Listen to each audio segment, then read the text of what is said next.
Hello again, everyone. Edwin Learnard back once again. In this YouTube astrological segment, I'm going to be talking about the Sun conjunct the Moon in a natal chart. Now, some of you may remember when I first started my YouTube astrology channel, I did a series on the aspects in the chart, and many of them were concise. Some people may refer to them as snappy, so what I decided to do is make another series on them in which the videos would be a little bit longer and more descriptive. So first thing up, when you have the Sun conjunct the Moon in the chart, you have the conscious, which is the Sun, and the unconscious can be very strongly intensified, very integrated. And most cases you'll have them in the same sign, and you'll have where the basic fundamental character, which is the Sun, and then the Moon, you have the more the hidden, the inner personality, the inner demeanor can be one and the same. And at least in many cases, you're talking about a new moon when somebody is has this aspect. So that could indicate very exorbitant, surfeit of energy for that person. This person may be somebody that really thrives on new beginnings, new projects, and endeavors. If the conjunction is in Pisces, it could be somebody that really has a strong, desire for new beginnings connected, with spirituality, poetry, dancing, photography, and even the metaphysical, which includes astrology.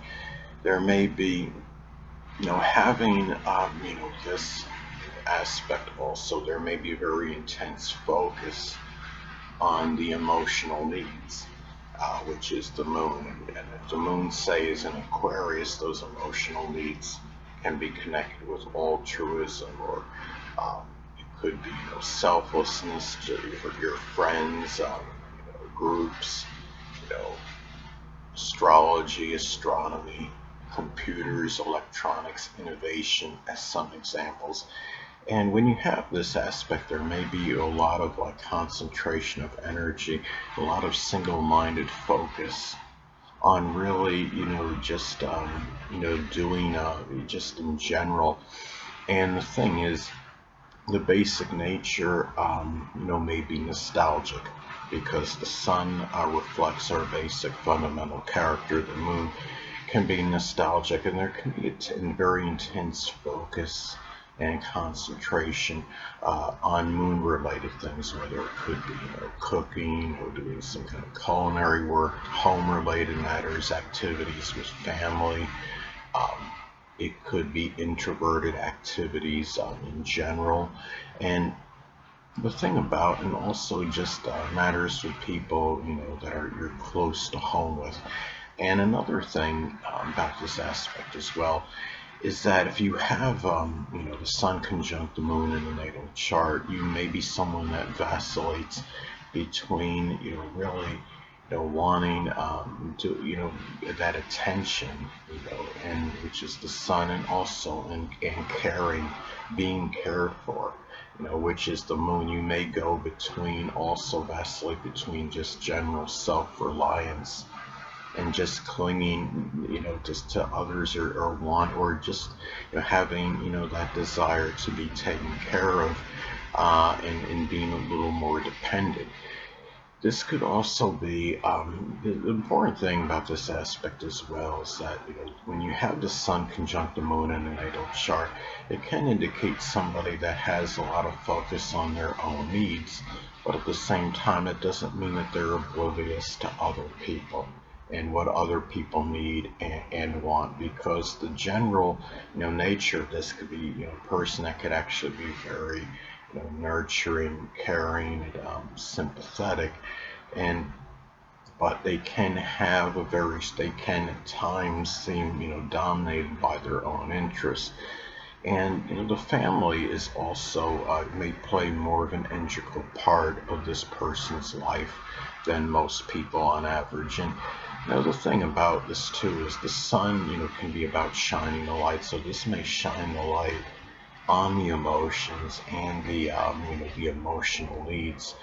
Let's say if you have the, the Moon in Gemini, Those emotional needs can be connected with communication, short journeys, manual dexterity, even mimicry.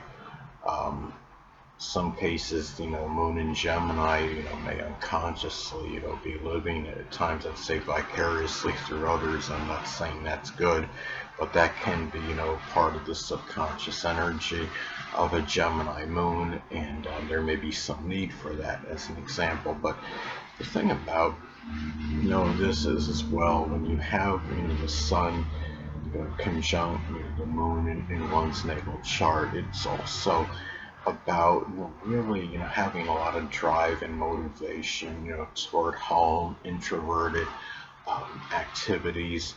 And it's really where you may be someone where your Sun, being the basic fundamental character, may be a little bit more emotional than otherwise indicated in the chart.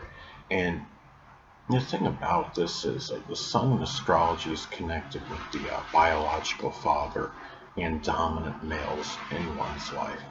So that may be more of that, emotional need, since with this conjunction to the Moon, and there may be a lot of drive and motivation toward doing home, introverted related activities.